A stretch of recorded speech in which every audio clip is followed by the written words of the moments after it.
D'accord. Donc, ce qui veut dire quoi? Que c'est tellement important, n'est-ce pas, d'aller regarder au fond du sujet, qu'est-ce qui t'empêche de lever la tête? Quand tu nages dans l'eau, là, tu nages.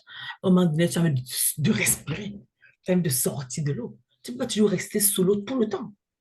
Tu ne peux pas toujours passer tout ton temps à nager. À un moment donné, même ta respiration a envie de prendre une pause. Et c'est de ça qu'on parle aujourd'hui. Parce qu'on peut avoir des difficultés financières, mais on a aussi besoin à un moment donné de dire, c'est bon là. Il ne faut pas que chaque fois je tende la main à telle personne, pas que je demande toujours de l'argent pour telle chose, pas toujours que je planifie telle chose. Il faut qu'à un moment donné, que je m'arrange en fait à ce que les choses se passent bien pour que je puisse avoir l'argent que je recherche. Et souvent, c'est très difficile. Vous voyez, quand quelqu'un vient vous pour vous dire, s'il te plaît, est-ce que tu peux m'aider à payer l'école de mon enfant ou de mes deux enfants?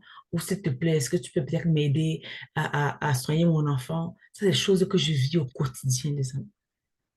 Et c'est très douloureux. C'est douloureux moi en tant que personne parce que tu vois, tu tombes pas sur les bonnes personnes qui sont prêtes à payer ça pour toi. Tu vois, les gens vont peut-être vouloir faire le gros, de faire comme s'ils sont peut-être le tendu en fait. Et si tu es une personne qui est humble, tu comprends ça. Tu te mets avant qu'on te demande, tu donnes. Tu vois, tu prends même sur toi, tu donnes. Voilà pourquoi il fallait travailler dur pour avoir de l'argent. Parce que Dieu t'a choisi pour être une bénédiction pour quelqu'un d'autre. Dieu t'a choisi pour que il sait que ce qu'il a mis en toi, la lumière qu'il a mis en toi, ce n'est pas pour illuminer ta vie. C'est pour illuminer le monde dans lequel tu existes. C'est pour ça que tu peux impacter.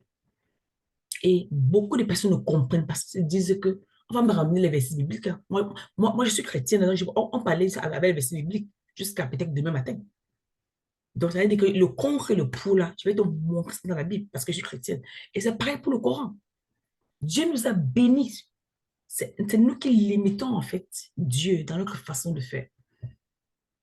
Et quand quelqu'un est malade, on te dit, s'il te plaît, est-ce que tu peux m'envoyer peut-être 5 euros, 10 euros, 5 dollars, 10 dollars, parce que je suis malade, parce qu'on a passé tel médicament et que je ne peux pas acheter. C'est très mal. J'ai connu un monsieur ça lui a pris 6 mois pour acheter les lunettes de sa fille qui coûtaient peut-être quoi? Peut-être 50 euros, 30 000 francs en 6 mois. Et tu n'as toujours pas été capable. Pas parce qu'il ne voulait pas, mais parce qu'il ne pouvait pas. Parce qu'il ne pouvait pas. S'il pouvait, c'est quand même son enfant. Tu ne vas pas aimer son enfant plus que lui, là. Tu vas pas aimer, personne n'aime ton enfant plus que toi. Et en tant que parent, tu as envie de donner, de pouvoir faire.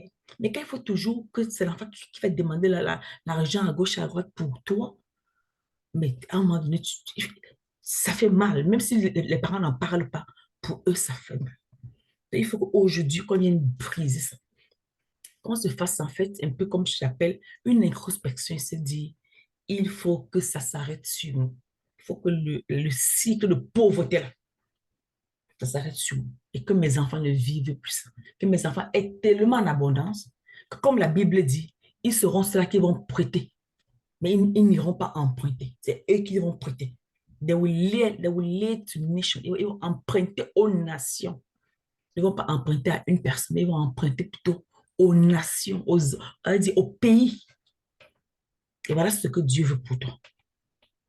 Ça, c'est le livre de Deutéronome, pour ceux qui sont chrétiens. Il est le Deutéronome 28. Chapitre 28, vous allez plutôt emprunter.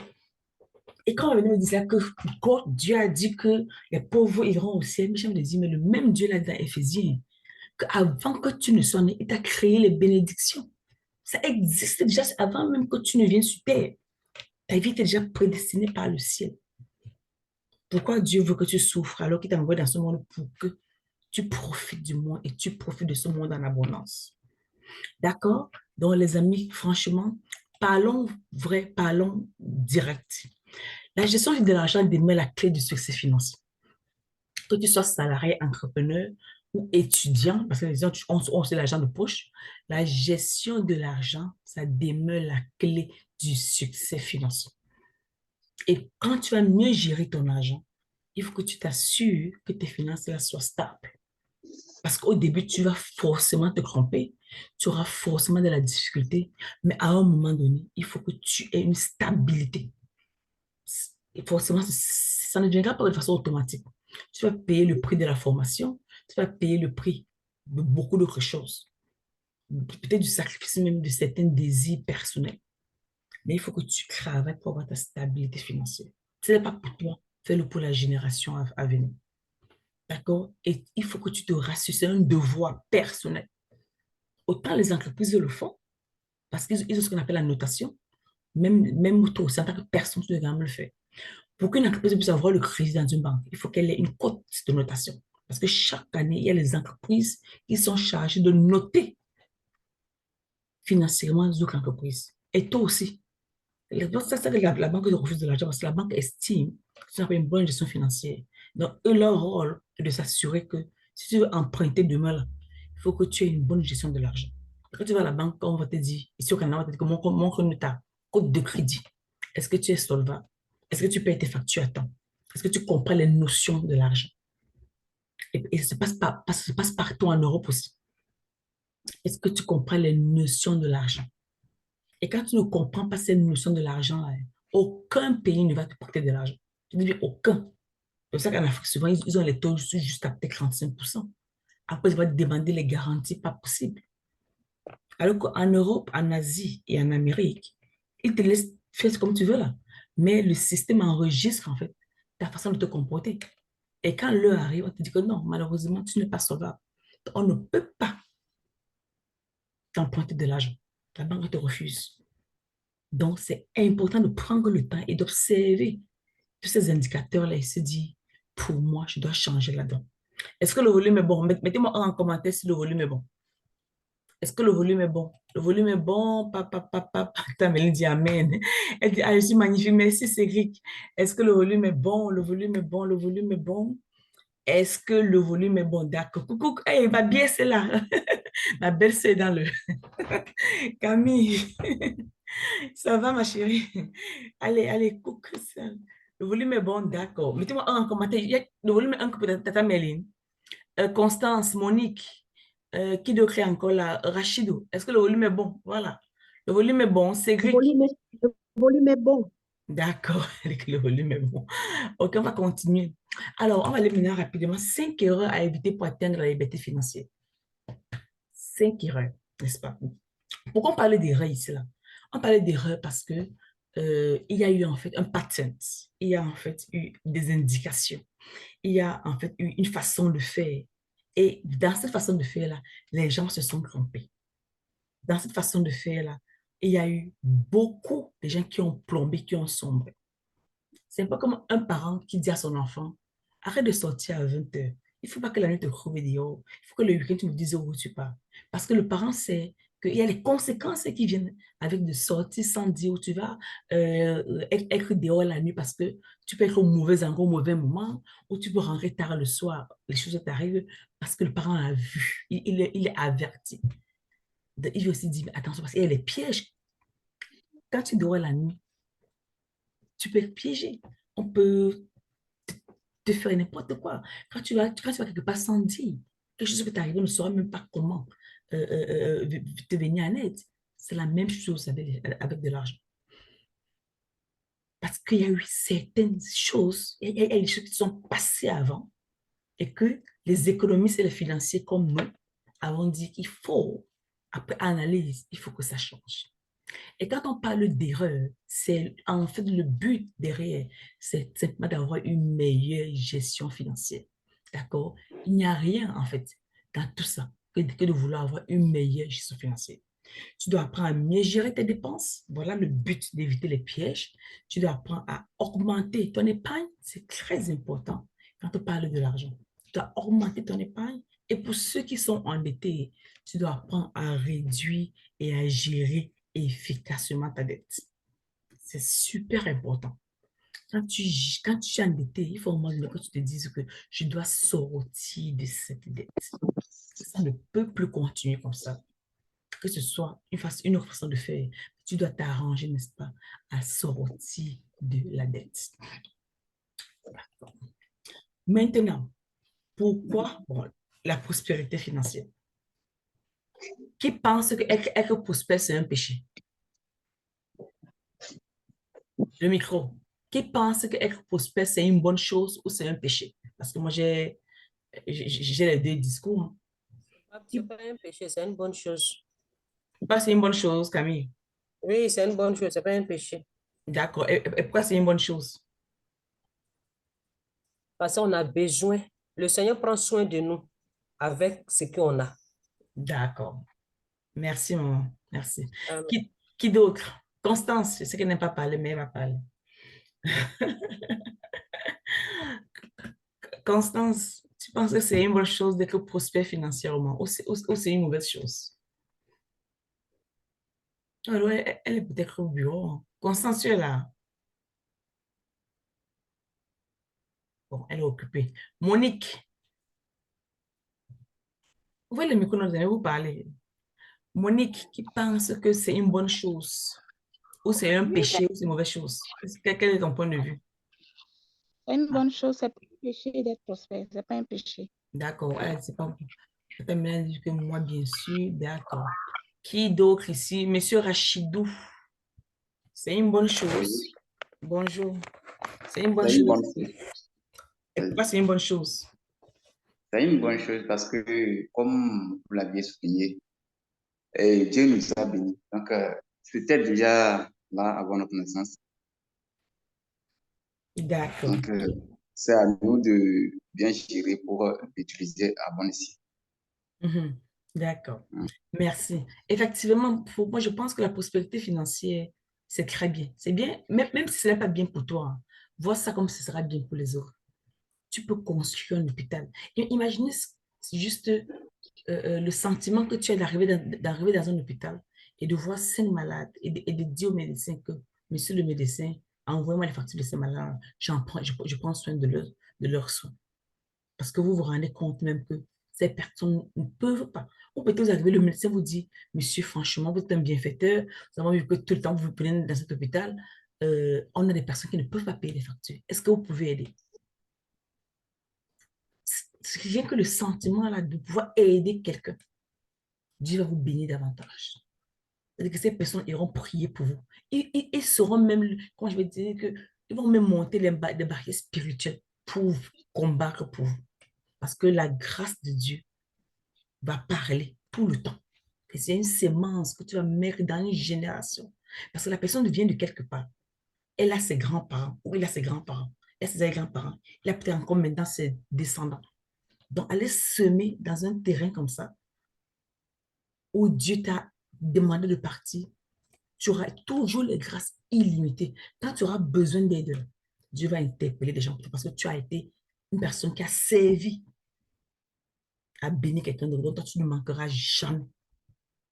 Ça, c'est quelque chose que la Bible a dit. Ça, c'est la première des choses. Deuxième des choses, c'est même pour avoir une dignité pour soi-même. Je disais tout à l'heure que souvent, on interpelle toujours des personnes quand il faut peut-être payer l'école des enfants ou les soigner. Mais souvent, les parents là, le font pas parce qu'ils sont trop contents. Parce qu'ils n'ont pas de choix. Ils voient les enfants à la maison qui sont malades à l'école, on leur a mis dehors. Mais il est obligé de venir commander la main tout le temps en famille ou alors peut-être chez ses amis. Parce qu'il n'a pas le choix. Un papa n'est pas content quand il le fait. On a tous une dignité. Et devenir financièrement prospère également, met ta dignité là, te rend ta dignité. Il faut aussi avoir une sécurité financière pour les familles. Voilà ce que la prospérité financière va te faire. C'est également te donner une sécurité financière pour ta famille. Ça va permettre à ta famille, n'est-ce pas, de continuer à se développer et à vivre sans problème. La stabilité économique. Vous voyez les grosses familles comme L'Oréal, toutes les grosses marques, même chez les Chinois, il y a des enfants qui vont à l'école qui ne travaillent pas. Moi, j'ai travaillé dans une entreprise qui était fondée il y a peut-être 25 ans par un monsieur. Il a 2 enfants. Ces enfants sont les CEO dans les groupes d'autres pays. Vous devez voir un jeune de 25 ans, il sort de l'école, franchement, de l'école avec un MBA, et il est déjà CEO. La femme va souffrir. Alors que toi, il faut que tu travailles dur pour graver les échelons. Tu seras peut-être CEO, peut-être à 40 ans, ou même jamais CEO. Mais lui, voilà, il est 25 ans, il est jeune. Et il a fait de très bonnes écoles parce qu'il y avait de l'argent disponible pour qu'il étudie. Il a peu le stress, il n'a pas de la faim. Voilà ce qu'on peut créer aujourd'hui pour nos enfants. C'est eux là qui ont fait ça. Ce n'est pas parce qu'ils sont trop forts. Parce qu'à un moment donné, ils ont décidé de payer le prix du sacrifice pour que leur famille soit sécurité, qu'il ne manque plus d'argent. Et par conséquent, sur le marché ou dans le pays ou dans le monde entier, ils ont augmenté leur valeur économique. Pense à Dangote en Afrique. Donc, le fils de Dangote va souffrir. Même à l'aéroport, il aura toujours le visa. Quand il vient demander un pays, on va dire, ah, c'est le fils de Dangote. On va dire, ah, ça, c'est la fille de Dangote. Et tous étudient en Angleterre. Ne pas sortir des grandes écoles dans le Royaume-Uni. Donc, partout, ils vont partir. On va dire, voilà le fils de Dangote. Comme pareil pour le couple Harry et Meghan. Ça c'est le petit-fils de la reine d'Angleterre. Ça t'ouvre les portes. Parce qu'à un moment donné, peut-être que leurs ancêtres ont payé le prix. Et ils ont continué à prospérer. Voilà ce que la prospérité financière, n'est-ce pas, te fait. On va maintenant aller parler directement des erreurs à éviter. La première, la grosse erreur que les gens font, c'est qu'ils n'améliorent pas leurs compétences financières. Ils se disent que, bouf, je vais faire les mêmes choses, je vais toujours dépenser mon argent, ou je vais toujours épargner 10%, ou alors je vais toujours... Enfin, ce qu'ils pensent qu'ils font depuis là, et que ça ne marche pas bien, ils se disent qu'ils vont toujours faire ça. Alors qu'ils se voient bien, se rendent bien compte que ça ne marche pas bien. Ils savent que ce qu'ils font là, ça ne fonctionne pas bien. Donc, par conséquent, il faut qu'ils changent. Mais ils ne veulent pas changer. Ils se disent que non, non, non, non, on va toujours faire ça. Et puis, on va voir ce que ça va faire. Alors, OK. Mais il est temps à un moment donné de changer la gamme. Il faut se dire que qu'est-ce que je fais chaque fois qui ne fonctionne pas? C'était moi qui se dit que, oh, coach, tu sais, l'argent, ce n'est pas important. Jusqu'au jour où tu es frappé d'une maladie, peut-être pas grave, hein, mais qui te manque juste un peu d'argent pour faire les soins. Tu te dis que l'argent n'est pas important. Là, maintenant, tu as des problèmes. Et c'est pour ça qu'il faut commencer à anticiper. D'accord? L'autre chose, c'est négliger les petites dépenses. On a dit non, coach, c'était que 1 000 francs. Hein. On est seulement parti là dehors. On allait rendre visite à un ami, mais pour rentrer, on a eu besoin de prendre des glaces. Mais tu oublies que c'est la petite dépense là qui peut faire couler ton avis. La petite dépense là qui peut faire qu'à la fin du mois, tu as du mal à rentrer à la fin du mois. Parce qu'il y a une grosse facture là qui est arrivée. Tu n'as pas de quoi payer la facture.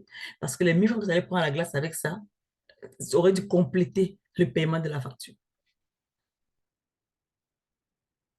Est-ce que vous comprenez ce que je veux dire? Le volume est bon, les amis. Mettez-moi en commentaire. Le volume est bon? Oui, très bien. On D'accord. comprend très bien. Le volume est bon. Donc, c'est de ça qu'il s'agit. Ça me dit, non, coach, c'était juste un dimanche. Je suis juste sortie pour aller m'acheter des mots. Ou alors, j'étais peut-être à l'église. En rentrant, je suis passée par le marché. Je n'avais même pas faim. C'était même pas nécessaire que tu passes par le marché.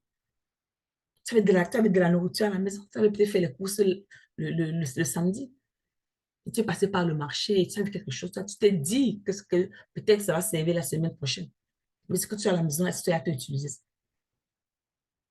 Ce qui est dans la maison, est-ce que tu as fini de manger ça? Non, coach, je suis passée par le marché, j'ai vu une belle petite chaussette. C'est joli, n'est-ce pas? Ah oui, c'est très joli. Mais la question est-ce que c'était nécessaire d'acheter ça? Et quand la grosse facture arrive maintenant, peut-être pour amener un enfant à l'hôpital, tu n'as pas d'argent. Tu commences à alerter le monde entier. Pas parce qu'on ne va pas t'aider, hein, mais parce que tu n'as pas su anticiper. Même si l'argent est là, ça ne se gâte pas. C'est pas comme s'il faut mettre au frigo, que non, je n'ai pas le frigo. Si c'est que chez nous, si on coupe la lumière, l'argent n'a pas besoin d'aller au frigo. Tu le mets quelque part là, ça peut rester là tout le temps. Ça va peut-être perdre sa valeur en termes d'acheter le bien dans 2 ans, dans 3 ans, mais c'est juste pour dépenser tous les jours comme ça. Tu n'en as pas besoin. L'argent ne se gâte pas. Ça n'a pas d'odeur. Donc, ça ne va pas sentir, ça reste là. L'autre chose, c'est les dépenses impulsives. Tu vas te lever le matin. Non, coach, tu sais, tu es sorti l'autre jour. Le même exemple, tu es parti au marché, tu as acheté ce qu'il fallait acheter et tu es rentré. Ce n'était pas planifié, ce n'était même pas budgétisé. Tu es juste allé acheter parce que tu as envie d'acheter ou parce que tu passais par là. C'était très beau. Mais coach, tu vois pas ce pot de fleurs-ci? Tu veux le mettre au salon, n'est-ce pas? Ah, c'est joli, hein, coach. Oui, c'est très beau. Et ça va franchement matcher avec tes rideaux. Ça va matcher avec tes rideaux, ça va matcher même avec les nappes de table. Tout ce que tu veux. Ça va Avec le matcher avec. tapis, ça va marcher avec le tapis. Mais la question reste la même. Est-ce que c'était le moment de l'acheter? Est-ce que tu avais franchement besoin de ça? Est-ce que tu avais franchement besoin de ça? Moi, j'ai écouté Kérosine. Kérosine, c'est l'artiste qui s'est marié récemment, qui a fait le tour des réseaux sociaux avec Bintou.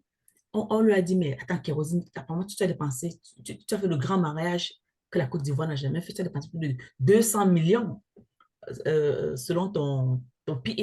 Il dit, ah non, que lui, il dépense sans compter. Et il justifie derrière que pour son mariage, parce qu'il voulait faire plaisir aux personnes qui ont toujours travaillé pour lui. Il voulait les rendre à l'aise. C'est pour ça qu'il a investi dans ce mariage-là. Pas parce qu'il n'a pas compté. Parce que les gens qui ont toujours travaillé avec lui, qui ont toujours été là pour lui, c'était une façon de les récompenser. Il a jusqu'à même dit qu'il leur a même offert des cadeaux après le mariage. Il avait dit les cadeaux personnalisés. J'ai vu une vidéo dans laquelle son épouse offrait des sacs à main de chez AV, de Afmax, une voix qui fait les sacs à main là. Et lui, il dit en fait que c'était juste pour dire merci à ses amis parce que c'est eux qui étaient ses bridesmaids, c'est pas des bridesmaids, c'est, on appelle ça comment encore là? C'est ses enfants de cœur. C'est des gens qui l'ont soutenu. Là, c'était l'unique façon pour lui de dire merci à ces personnes. Mais quand tu es en train de construire tes finances, Kérosine voyage, c'est tous. Il peut décider aujourd'hui, il dit qu'il va aux États-Unis, comme est office. On dit que après les États-Unis, il dit qu'il repart en Afrique. Dans la même semaine, il peut faire ce croire continent. Ça ne va rien lui enlever. Est-ce que toi, tu peux faire ça? Est-ce que toi, tu peux te permettre d'aller te payer un billet d'avion le lundi et partir où tu pars, où tu as envie de partir? Tu vas aller à Dubaï. Demain, là, tu prends ton billet, tu pars à Dubaï. Un pays où on n'a pas besoin de visa. Est-ce que tu peux le faire? En ce moment, on parle de compter ton argent. Donc, il faut compter quand tu dépenses. Il faut planifier chacune de tes dépenses. Voilà donc les 5 grosses erreurs à éviter. Je vais revenir rapidement en arrière. Il faut chercher à améliorer tes compétences financières. Il faut comprendre la notion de gestion de l'argent. Dangote l'a compris. C'est qu'aujourd'hui, il est l'homme le plus riche d'Afrique. Il n'a pas juste compris la manufacture et comment acheter, fabriquer le sel, fabriquer le sucre, ou fabriquer du ciment, ou alors ouvrir même la raffinerie. Il ne l'a pas que compris. Il a compris également la gestion d'argent. Quand son CEO, son directeur général, lui donne des notions de finance, il allait comprendre ça. Et quand tu veux passer d'un salarié à un entrepreneur, tu as envie de bâtir. Dangote ne sait pas dire que l'argent n'est pas important. Sinon, pourquoi tu investis alors? Sinon, pourquoi tu as donc faim? Sinon, pourquoi tu es malade? Sinon, pourquoi tu as des besoins physiologiques? Si l'argent n'est pas important. Moi, je connais des gens qui ne peuvent même pas se payer un billet d'avion. Ils doivent programmer ça dans 6 mois. Alors qu'ils ont des bons boulots, ils ne peuvent pas. Si peut-être son père meurt, sa mère meurt là maintenant, il ne peut même pas voyager. Il va dire qu'il faut attendre. À un moment donné, il faut mettre ça en place. Parce qu'ils vont mourir un jour de toute façon. Par contre, ils seront éternels. On va me dire non, coach, c'est que l'investissement, ce n'est pas important. On ne sait même pas si on va vieillir. Mais pourquoi tu pars donc à l'école si tu ne sais pas que tu vas vieillir? Il fallait donc rester illettré pour ne pas vivre ces moments-ci et ne pas travailler. Parce que dans la vie, il y a toujours le bon et le mauvais. On fait pour prévenir et attirer le bon. Mais on ne sait pas. Parce que pourquoi on envoie les enfants à l'école? il faut les garder à la maison jusqu'à ce qu'ils aient 50 ans. Si tu ne sais pas s'ils vont vieillir. Et voilà donc ces notions que les gens doivent comprendre. L'argent est important. Ce n'est pas important pour toi. Va le chercher pour bénir quelqu'un d'autre. Ne néglige plus tes petites dépenses. Prends-les au sérieux. Planifie. D'accord? Alors, comment y remédier? Est-ce qu'il y a des questions, les amis? Je vais regarder les messages. Oui. Est-ce qu'il y a des questions? Les vérités qui piquent. C'est vrai que... D'accord. Comment y remédier? Voilà. Il faut maintenant aller. On a maintenant compris les erreurs. Il faut que maintenant qu'on apprenne à changer ces erreurs-là. Comment y remédier? Qui a une idée ici, là? Monique. J'aime bien Monique, elle prend ma grand-mère. Comment y remédier? Toujours planifier ses dépenses. Ah, Tata Mélène dit, pour planifier ses dépenses, Tata Mélène. Elle dit toujours planifier ses dépenses. D'accord, il faut toujours planifier ses dépenses. Merci, Tata Alors, Mélène. avoir une liste d'achats. Quand tu sors de la maison, tu sais que je m'en vais chercher telle chose. Tu écris ce que tu veux. Ça va t'empêcher de faire des achats pour les têtes. C'est juste. Il faut aussi faire un budget et s'en tenir à son budget. D'accord. Monique parle du budget et dit qu'il faut respecter son budget. Merci, Monique. Qui d'autre?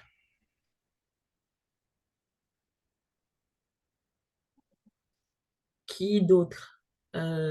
Constance, c'est qu'elle va pas parler. Elle là. Rachido, selon toi.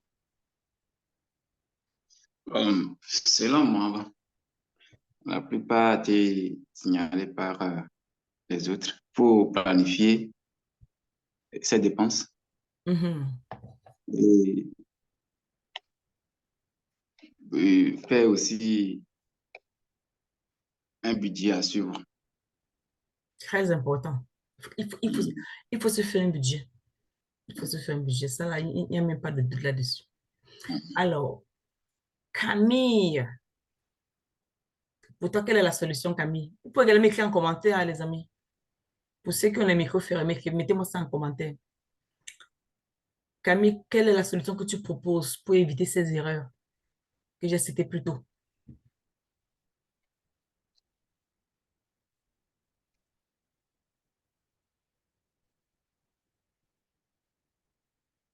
Alors, je vais aller voir les commentaires. C'est lui dit épargner, se former, voilà, se faire un budget pour chaque chose. D'accord, Tata Méline et Sigrid. Bon. Alors, on doit passer rapidement parce que comment y remédier? Alors, effectivement, les amis, oups, je vais juste aller bouger un peu le... Ne plus emprunter et d'abord la gestion de la dette. Les amis, les gens sont super endettés. Peut-être que vous n'en parlez pas ou peut-être que vous n'êtes pas endetté, mais il y a la dette qui est un gros souci. Il y a des gens qui sont tellement endettés sur des années. Je connais des gens qui prêtent chaque année pour payer l'école des enfants. Ça veut dire qu'il prête sur un an. Donc, ça veut dire que quand l'école finit un jour, il a fini de rembourser la dette. Il recommence en septembre. Comme ça, là, chaque année. Il appelle ça quoi? Crédit scolaire. Voilà. Chaque année, il va prêter l'argent pour payer l'école des enfants. Chaque année. Imaginez un monsieur comme ça, il a peut-être 50 ans ou peut-être 45 ans. Il paye comme ça. Dire que les enfants évoluent comme ça. Toi, tu fasses mal. Si demain quelque chose t'arrive là, mais tu meurs même peut-être au mois de mai. Je ne crois pas que ces gens ont de l'épargne. Parce que si tu allais oui, dans les réunions ou à la banque, mais chaque année, ils peuvent payer l'école des enfants. Parce qu'à un moment donné, il y a eu les pièges dans lesquels il est tombé, les erreurs, et que, peut-être il n'est pas formé sur la gestion financière. Il ne veut pas se former. Mais quelle qu'en soit la cause, il n'est pas préparé. Ça fait que tu n'as plus de projet. Tu n'as pas de visibilité sur tes projets. Parce que ton salaire passe, on coupe au moins 45% pour rembourser la dette. Et 55%, tu dois vivre avec. Et qui est sûrement même pas suffisant. Parce que si c'était suffisant, c'est que tu ne devrais pas aller emprunter. Comment donc remédier à ça? Est-ce que tu peux être capable de commencer à épargner 25% sur les 55% afin d'anticiper sur l'année prochaine? Voilà ce que j'ai une box avec des personnes. Voilà ce que je vais travailler avec des personnes inbox. Parce que si tu fais ça à 70 ans, tu auras les attentes sur tes enfants rapidement. Tu attends que l'aîné commence à travailler rapidement pour prendre soin des plus petits. Pour qu'au moins que tu n'aies plus à aller emprunter pour payer l'école des enfants. Et un parent, ce n'est pas ça. Un parent ne va pas aller se focaliser que l'aîné doit travailler rapidement ou à 22, 23 ans pour qu'il prenne soin des plus petits. C'est la responsabilité des parents de prendre soin de tous ces enfants. Maintenant, il y a les familles où les aînés aident. Mais il ne faut pas que le parent impose ça sur l'aîné. L'aîné peut peut-être comprendre, c'est peut-être sa destinée que Dieu a choisie. Mais c'est difficile et douloureux de vouloir raccourcir ta carrière ou tes études parce que tu vis la pauvreté de tes parents, parce que tu vis la souffrance. Même toi, l'enfant, là, tu en souffres toute ta vie. C'est pas comme un enfant qui passe son temps à avoir faim quand il revient de l'école, alors que ses camarades mangent. C'est pas, elle dit, l'enfant a grandi avec une frustration. Pas possible. Est-ce qu'il a choisi ça? Non. Il le t'a imposé par les conditions de ses parents. Donc, à un moment donné, en tant que parent, il faut aller briser le cycle. Il faut te dire que comment je vais gérer ma dette. Le crédit scolaire, tu sais que l'enfant ira à l'école. Tu sais que l'enfant va aller à l'école. C'est toi qui vas les mettre à l'école. C'est toi qui les as ramenés dans le monde. Pourquoi chaque année aller emprunter? Et tu peux emprunter comme ça là. C'est pas quand tu empruntes sur 1 an ou 2 ans. C'est que ça devient un cycle. Que chaque année, il faut que tu aies emprunté pour payer l'école des enfants. Non. Des gens font des prêts pour construire leur maison. Ça, c'est des gros investissements. Ils prévoient même qu'il y aura une partie qui sera locative. Ça fait que ça va l'aider à rembourser la dette. Mais pas pour quelque chose. Et pourquoi tu empruntes pour manger? Chaque mois, tu peux emprunter pour arrondir tes fins du mois. Non. À un moment donné, il faut se dire ça, non, c'est comme ça. Il faut aller demander à Dieu la solution.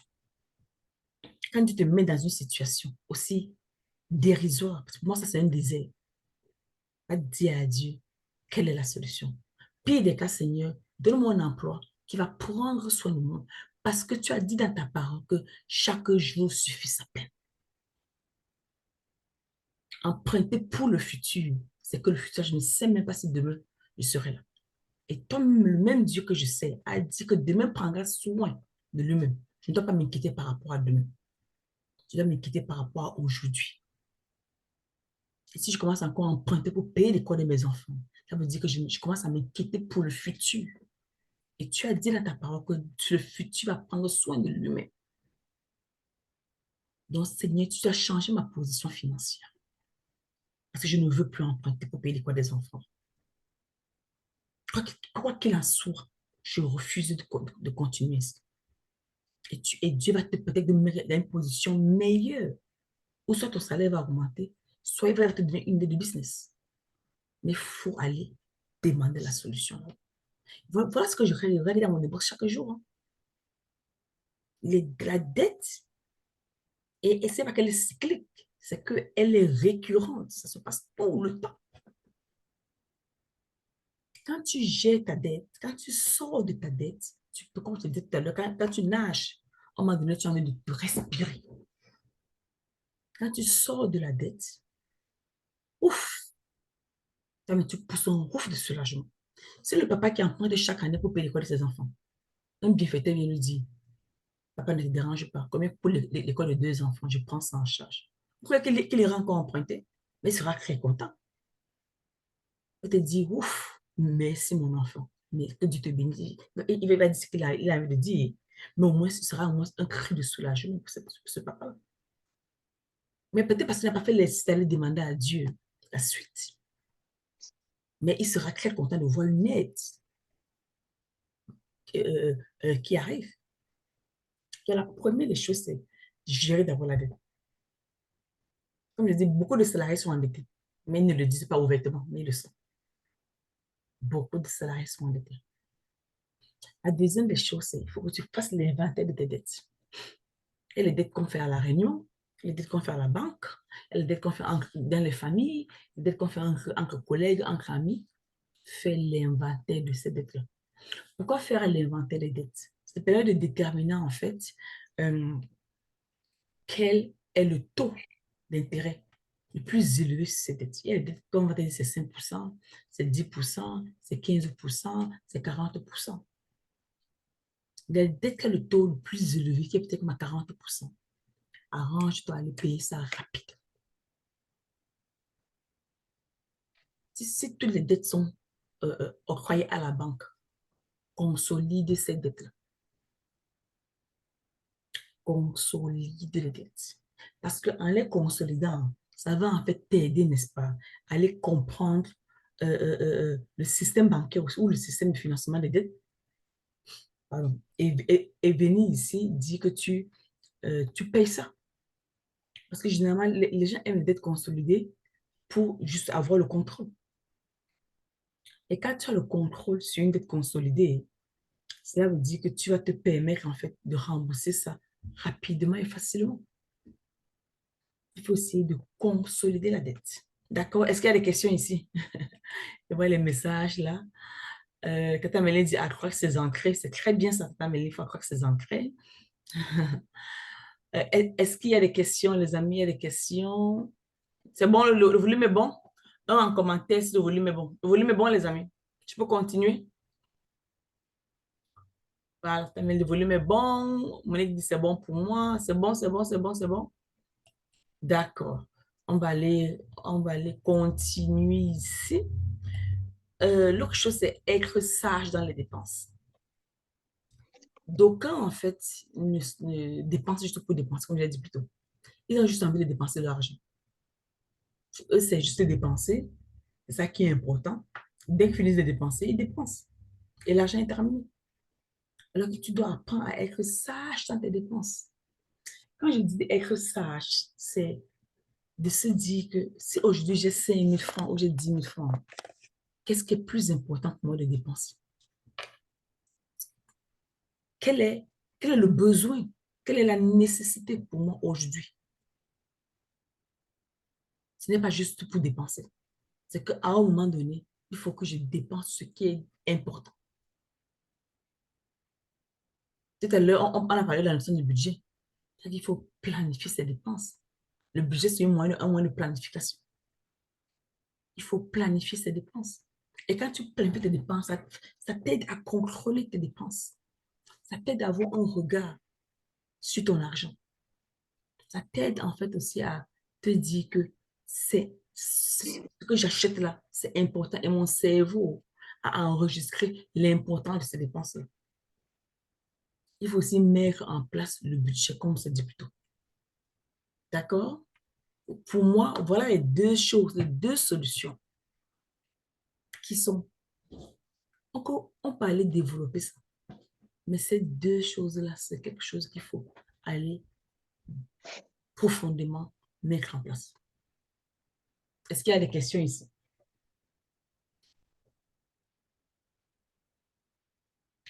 Est-ce qu'il y a des questions?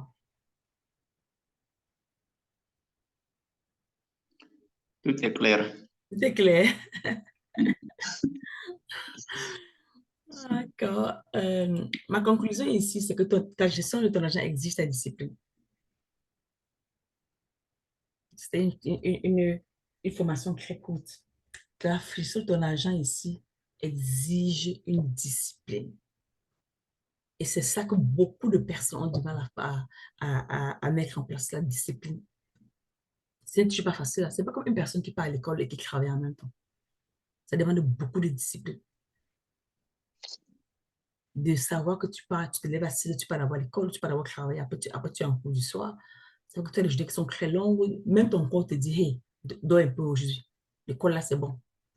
Ou alors ne pars pas, ou alors ne fais pas les devoirs. C'est-à-dire que ton corps, ton cerveau même est fatigué.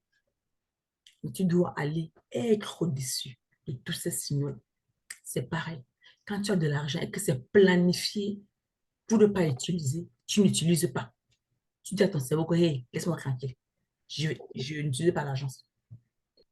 Ou c'est fait pour épargner. J'ai dit que j'épargne 10% de mon argent chaque mois et je vais épargner ça. Tu t'imposes la discipline. Et quand tu commences à faire ça, une fois, deux fois, trois fois, ton cerveau se soumet à ça.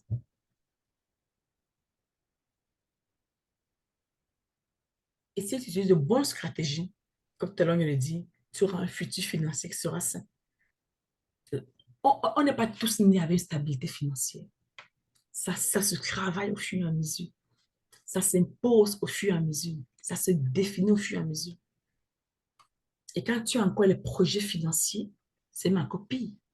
Pour une personne qui veut construire une maison, il y a des gens qui travaillent toute leur vie. Il y a des gens qui travaillent toute leur vie. Je dis, mais toute leur vie.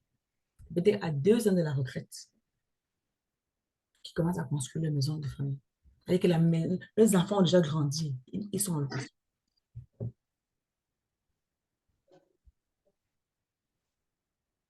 Il y a des choses qu'on doit apprendre à faire le choix.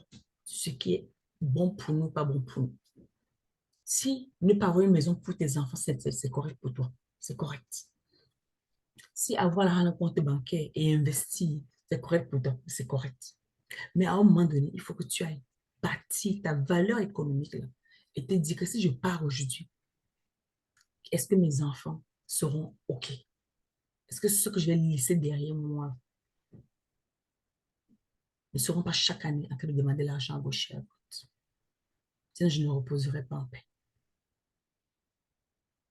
D'accord? Est-ce qu'il y a des questions? Non? Alors, commence maintenant et fais la gestion de ton argent une activité quotidienne. Il faut que tu commences maintenant à, à appliquer toutes les stratégies qu'on a vues et tu feras de ton argent, de la gestion financière, ton activité quotidienne. C'est bon? On est tous d'accord pour faire ça?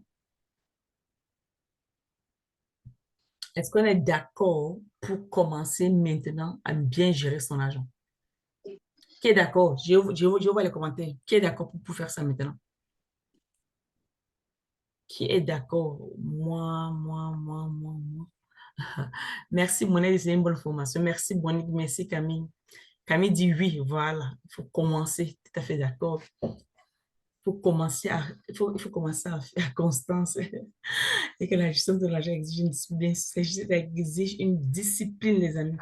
Il faut que tu commences maintenant. Je suis d'accord, moi, je sors de mon groupe. Hein. Vous avez vu, mon groupe, c'est moi qui approuve les gens dans le groupe. Ou alors mes assistants, mes administrateurs, pardon. Donc, moi, si tu n'es pas d'accord avec moi, là, dans le groupe, là, c'est pour parler d'argent. C'est pour t'aider à devenir, à avoir des bonnes compétences. Donc, si tu ne veux pas devenir meilleur gestionnaire financièrement, je vais te localiser, je te remove, ou je demande à une de mes administrateurs de t'enlever. Parce que nous, on apprend, c'est nous qui mettons les gens dans le groupe, c'est un peu comme avant où chacun pouvait entrer. Non. Donc, si tu n'es pas... Parce que c'est tellement douloureux de voir les gens toujours souffrir et de travailler chaque mois, avoir de l'argent et devenir toujours, voilà, faire du surplace. Même si ton salaire est 50 000 francs, tu peux t'en sortir. Même si peut-être en ce moment, tu ne t'en sors pas. Mais dans 2 ans, 3 ans, 4 ans, tu vas t'en sortir. Mais si tu ne fais rien maintenant, même dans 10 ans, tu seras toujours en train de te plaindre. Donc, c'est pas comme si Camille dit, donc je commence. Oui, il faut commencer maintenant. Il faut commencer ça maintenant. Qui d'autre? Rachid, il faut commencer maintenant. D'accord. Est-ce que je crois que la formation est terminée? Il faut commencer maintenant. Et qui est d'accord pour commencer maintenant? Je veux voir un en commentaire si tu es d'accord. Si tu n'es pas d'accord, mets deux en commentaire. Voilà. Comme ça, je sais au moins qui je vais sortir du groupe là tout de suite après la formation. Qui est d'accord pour commencer maintenant ou qui n'est pas d'accord. Comme ça, là, on va pas se perdre mutuellement le temps. C'est simple que ça, parce que moi, je ne prépare mes formations. Hein. Je ne les... pour ceux qui suivent mes formations, il n'y a rien, aucune qui se ressemble. Donc, moi, je prépare mes contenus. Qui est d'accord pour commencer à travailler sur gestion financière maintenant? Je veux voir en commentaire, les amis. On est 8 personnes en ligne. Qui est d'accord pour commencer maintenant? Un. Un. Si tu es d'accord pour commencer maintenant, je vois ton 1. Il n'y a pas de message. Moi, j'attends les messages. Hein. Qui veut mettre 2? Voilà, Camille est bonne. Pose la question. Qui veut mettre 2? Je veux voir qui veut commencer. Celui qui ne dit rien, il est neutre. Il est neutre aussi, je le sors. Si tu veux commencer à gérer bien ton argent, tu me mets 1. Ça fait que je sais où. Tata Mélène, voilà. Tata Mélène me dit 1. Monique me dit 1. Rachid me dit 1. Voilà. Qui d'autre? Qui est prêt pour bien gérer son argent là maintenant? Il y a que 3 personnes. Camille, Camille, je n'ai pas ta réponse. Hein. Je n'ai que Monique, Tata Mélène et Rachidou. Constance, tu veux commencer à gérer ton argent? Cédric. Bon, en tout cas, les amis, c'était bien de vous avoir ici. Ma journée va commencer aussi là. Donc, c'est grave là, Constance dit 1. Si déjà mis 1. Est-ce qu'elle a mis 1? Est-ce qu'elle a mis, d'accord. Donc, on va se séparer. S'il n'y a pas de questions, euh, je vais, je vais devoir vous laisser continuer bien la journée. Est-ce qu'il y a des questions?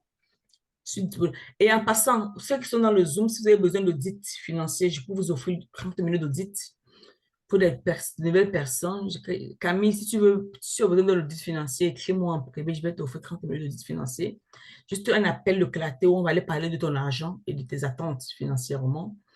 Si tu as besoin de ça, écris-moi. Monique, c'est pareil pour toi.